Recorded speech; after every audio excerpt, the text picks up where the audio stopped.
Hey Strikers, this is SF, and Enmaten is a impossible that's starting a whole new series, and my team is going to be Hotpot, Kirigakure Saizo, and Athena, and my friend is going to be a Nostradamus. In terms of the gimmicks, it's not that bad. The dungeon itself is not that bad, but it is relatively long, so people won't really have a fun time farming if they're actually farming it. But you can bring 1 or 2 max slugs in there to deal with, to get as many drops as you can.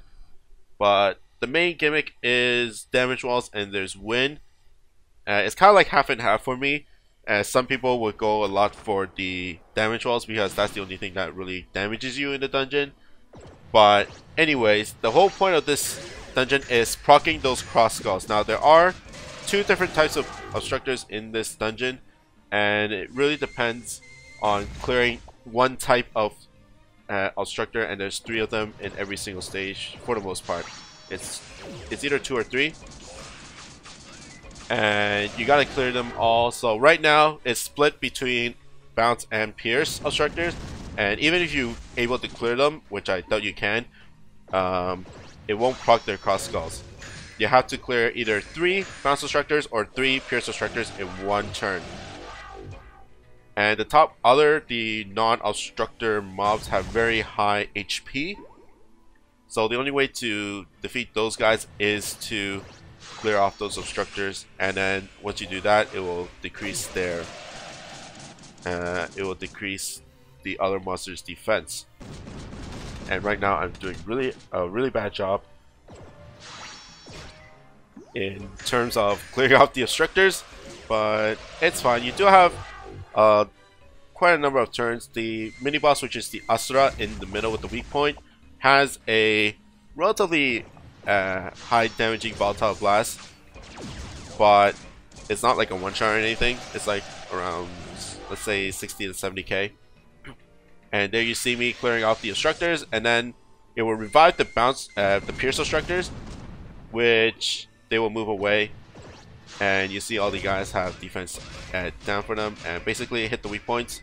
A lot of people that I've seen in terms of, I don't know, I don't really see a lot of walkthroughs, but from judging by people's teams, they really depend on their bump combos. Like people bring Sasano, they bring Raphael and stuff like that. But in terms of this whole dungeon, direct attacks, normal attacks deals more damage than bump combos. So make sure, and especially if it hits the weak spot, so make sure you focus more on dealing direct damage. Just go pierce, swiping through the weak point or bouncing towards the weak point. But of course, if you can't give up like a really nice shot with like Kirigakure Saizo's laser, then by all means go for it. Like right now, Athena is in a really good position for tagging Saizo for the laser, which deals a lot. Now, Saizo is a very good monster because she is a Demon's Bane monster, she's a no-win monster, and she's a no-damage wall monster. So the mini-bosses are all demons, for the most part. I think they're all demons, or demon mancers. So she will do a lot of damage with her bump combo because it procs her tag lasers. Now you do want, and basically right now I'm just talking about strategy, but there's a lot going on. You saw me getting a lot of damage through those bombs, and the Agnis will shoot out bombs, and the demons will shoot out volatile blasts, and there's wind that will either suck you in towards the demons, for those volatile blasts, or the Agnis will blow you away, or the mini boss will suck you in towards them, so that the bombs will get bigger and bigger and deal more damage. So now it's time for the mini boss. Basically, just clear off the obstructors and then we'll deal with the boss later. The boss has a max HP decrease attack, so every single turn it will chip away your max HP bit by bit to the point where you have 0 HP. So be careful of that. He also has a one-shot on the top left, so be careful of that. And right now I tried for Saizo's bump combo and I missed spectacularly. Now the defense now does not last forever. It only lasts around, I think it's 1 round. So be sure to, and then it'll revive the mobs, revive the obstructors back, and then you have the next few shots to do it over again. That's why it takes a long time, because most teams right now, I would think, unless you use strike shots, you cannot get through a bar with just 1 round of shots. 1 round of defense down. You gotta keep on continuing to decrease the defense of the boss. Okay, next is mini boss number 2, and this one is kind of hard just because there are 4 obstructors here. Usually you want the bounce obstructor so that Pierce monsters have an easier time to deal with this. That being said, I have Hot Pot with the command strike shot, so I'm just going to use this command strike shot. That's why I'm bringing Hot Pot. He has no damage wall, fire resistance, and a 16 turn command strike shot. He is kind of like a pseudo Ralph for most people for this dungeon. Because the main reason you bring Ralph is to use her command strike shot whenever you need to clear off the obstructors. And Hot Pot is a good farmable for that. And he also has that blast bump to proc those bump combos if you need them. But for this stage with the 4 obstructors, Pierce monsters, getting the clear with Pierce monsters is a lot easier.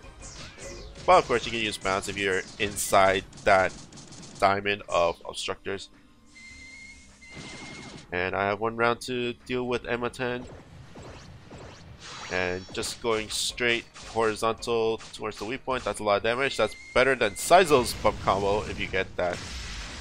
Even if you hit Saizo's bump combo. And Saizo, come on. Not bad. And Hot Pot didn't get enough, which is sad. And here comes the obstructors. And you basically do it all over again. So other monsters are really good. There's not a lot of no win, no damage wall monsters, to be frank. Of course, people are going to be kind of mad in that Puck is a no damage wall, no win monster, which is people hate Puck. And the monster I rolled for my not 4th anniversary. When did I roll him? I think it's a Mondama, but Aesop is another no damage wall, no win monster, if I remember correctly. And I'm just going to clear off Enmaten because he has solo HP, and don't bother with the defense down. The max HP attack will recover, will revert back, will like lose its effect after every single time you clear off the stage. So that's really nice. Now 1 more mini boss Asura to go. This stage you want Pierce monsters just because it's really hard to get bounce monsters to get to both corners. Okay, there we go. And then boom, bye bye. And basically clear Asura. The Asura's weak point is really hard to get, so you either want to clear out the mobs first, or have Saizo's laser do all the work, or get Pierce monsters to just swipe and deal damage that way. Ouch. That bomb.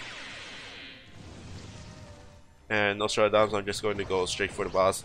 The Agni's not going to attack this turn, so I'm fine, and I can move my guys away from the volatile blast with Nostradamus. Only Athena's going to get hit. Okay. And Hot Pot for the finish. There we go. Grab the heart. Guess not. Okay, boss time. 30 turns, 3 bars. And it took me 8 minutes to get here, so it's a very long dungeon. And first bar is not that hard. Just clear off the obstructors like you've been doing the whole time. And then you have these Pierce obstructors for your bounce monsters. It is a little hard depending on your position for these Pierce monsters, for your bounce monsters to do this. But if you're in the middle or something, then it's really nice. If not, then you get Pierce monsters, which is relatively easy for Pierce monsters. It doesn't matter which obstructor you clear, as long as you clear all 3 of them at once, you'll get that defense down. There is some animation lag that can prevent the defense down from happening, so be careful of that.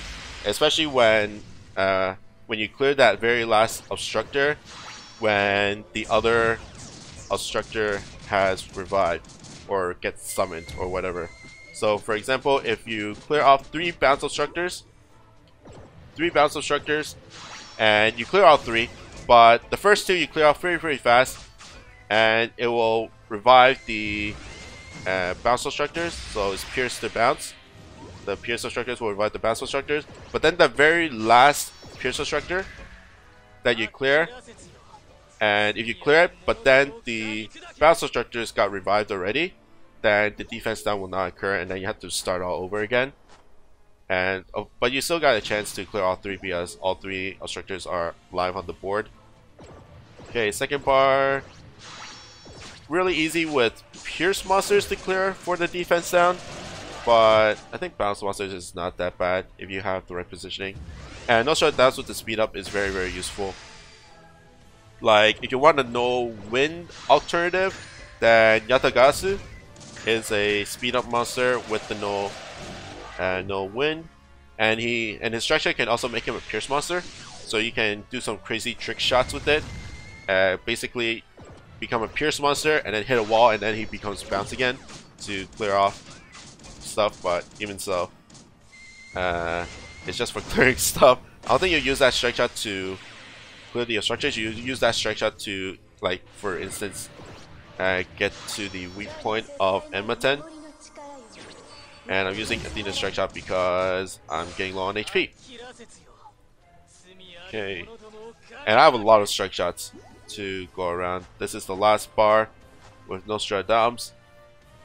And this one you really want to clear with pierce monsters, because after you clear off the bounce obstructors with your pierce monsters, the pierce obstructors for your bounce monsters will be in the middle, and it's really hard to get to all 3 with Enmaten down there disrupting your path, because you can actually pinch. I think you can pinch in the middle with your bounce monsters, but of course you don't want to do that to clear off the obstructors, so bring all your pierce monsters to deal with it. Okay, there we go. And finally, another good monster is Lancelot, because he has a 4-turn strike shot that he can become a pierce monster, which is really nice. Okay, time to finish this dungeon off. I'm going to clear off the demons first because it gets really sketchy, and I don't want to be pulled out of position for the most part. And Nostradamus. And Nostradamus does not have no damage wall, so be careful of that. And the damage walls are pretty strong. They do about 10k per hit on your water monsters. So that's why people really want to bring no damage wall monsters over no wind monsters. Although the damage walls are avoidable for the most part. And strike shot with hot pot with the command strike shot. And that's a lot of damage, guys. And I know a lot of people probably don't max luck hot pot, but I really like him. And finally, Saizo for the finish, I would think. There we go, Enmaten. So, not hard, just really long. There is a lot of no damage wall water monsters out there that you can bring. You can bring Yamato Take to 0 if you want to go for Impossibles, Pain Live if you want to go for Colossals, Hot Pot, and there's probably a ton of Pierce no damage wall, like Kai or K for your Pierce monster, and he has a Meteor Strike Shot as well. But that's pretty much it for me. I hope you guys like and subscribe. If you have any more questions for Enmaten, then by all means comment below. But that's pretty much it for me. I hope you guys like and subscribe, and I'll see you guys next time. Bye bye.